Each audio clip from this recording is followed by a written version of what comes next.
ನಾನು DK ಶಿವಕುಮಾರ್ ಎಂಬ ಹೆಸರಿನ ನಾನು ಕರ್ನಾಟಕ ರಾಜ್ಯದ ಮುಖ್ಯಮಂತ್ರಿಯಾಗಿ ദൊണ്ടലഹള്ളി കെമ്പഗൌഡ ശിവകുമാർ അഥവാ DKS എന്നറിയപ്പെടുന്ന DK ശിവകുമാർ ഇനി കർണാടകയുടെ മുഖം.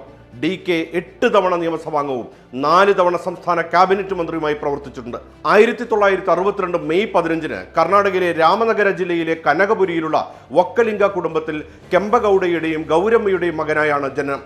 പ്രാഥമിക വിദ്യാഭ്യാസത്തിന് ശേഷം ബാംഗ്ലൂരിലെ ശ്രീ ജഗദ്ഗുരു ശങ്കരാചാര്യ കോളേജിൽ നിന്ന് ബിരുദവും കർണാടക ഓപ്പൺ യൂണിവേഴ്സിറ്റിയിൽ നിന്ന് ബിരുദാനന്തര ബിരുദവും കരസ്ഥമാക്കി. ക്യാമ്പസ് കാലഘട്ടത്തിലാണ് ശിവകുമാർ രാഷ്ട്രീയ കളരിയിലേക്ക് പ്രവേശിച്ചത്. പാർട്ടിയിലെ വലിയ ആഭ്യന്തര തർക്കങ്ങൾ പരിഹരിക്കാനും വിവിധ സംസ്ഥാനങ്ങളിൽ രാഷ്ട്രീയ പ്രതിസന്ധികൾ പരിഹരിക്കാനും കോൺഗ്രസ് MLA-മാരെ കൂറുമാറ്റിൽ നിന്ന് സംരക്ഷിക്കാനും പാർട്ടി ഹൈക്കമാൻഡ് സധൈര്യം ഏൽപ്പിക്കുന്നത് DKS എന്ന DK ശിവകുമാറിനെയാണ്.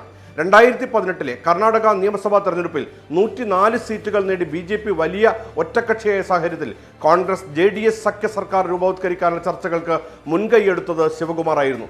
2019 വരെ നീണ്ട ഈ സഖ്യ കരാറിൽ 80 അംഗങ്ങളുള്ള കോൺഗ്രസ് MLA-മാർ 37 അംഗങ്ങളുള്ള ജനതാദൾ സെക്യുലർ പാർട്ടിക്ക് പിന്തുണ നൽകി. സ്വതന്ത്രരടക്കം 120 പേരുടെ പിന്തുണയോടെയാണ് അന്ന് സർക്കാർ രൂപീകരിച്ചത്.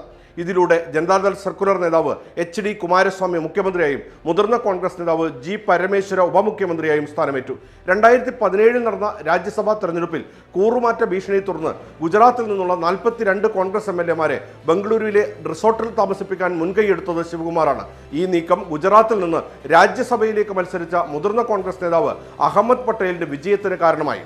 2023 മെയ് മുതൽ കർണാടക ഉപമുഖ്യമന്ത്രി എന്നതിന് പുറമെ ജലവിഭവ മന്ത്രി, ബംഗളൂരു വികസന മന്ത്രി, ബംഗളൂരു അർബൻ ജില്ലയുടെ ചുമതലയുള്ള മന്ത്രി എന്നീ പദവികളുമുണ്ട്.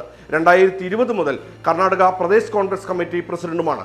ഏറെക്കാലത്തെ അഭ്യൂഹത്തിന് വിട നൽകിയാണ് കർണാടകയിൽ DK യുഗം ആരംഭിക്കുന്നത്. അധികാര കൈമാറ്റം മൂർധന്യത്തിലെത്തിയത് കോൺഗ്രസ് സർക്കാർ 2.5 വർഷം പൂർത്തിയായ ശേഷമാണ്. DK ശിവകുമാറിന്റെ അനുയായികൾ അധികാര കൈമാറ്റം വേണമെന്ന ആവശ്യവുമായി മുന്നോട്ട് വന്നു.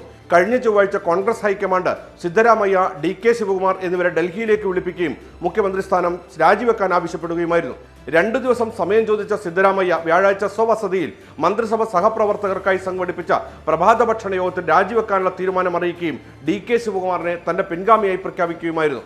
ഗവർണർ വെള്ളിയാഴ്ച രാജി അംഗീകരിച്ചു. തുടർന്ന് സിദ്ധരാമയ്യയും മകൻ യതീന്ദ്ര സിദ്ധരാമയ്യയും സോണിയാഗാന്ധിയുടെ വസതിയിലെത്തി രാഹുൽ ഗാന്ധിയെ കണ്ടു. കൂടിക്കാഴ്ചയിൽ കർണാടകയിലെ പുതിയ മന്ത്രിസഭയിൽ മകനും വിശ്വസ്തർക്കും ഉപമുഖ്യമന്ത്രി സ്ഥാനം ഉൾപ്പെടെയുള്ള സ്ഥാനങ്ങൾ ആവശ്യപ്പെട്ടതായും റിപ്പോർട്ടുകൾ പുറത്തുവന്നു. രാജ്യസഭാ സീറ്റ് നിരസിച്ച സിദ്ധരാമയ്യ കർണാടകയിൽ തന്നെ തുടരാനാണ് ആഗ്രഹം എന്നറിയിക്കുകയും ചെയ്തു. ചുരുക്കത്തിൽ കർണാടക സർക്കാരിൽ കേവലം നേതൃമാറ്റമല്ല, വലിയ ശൈലീ മാറ്റമാണ് വരാൻ പോകുന്നതെന്ന് കരുതുന്നവർ ഏറെ.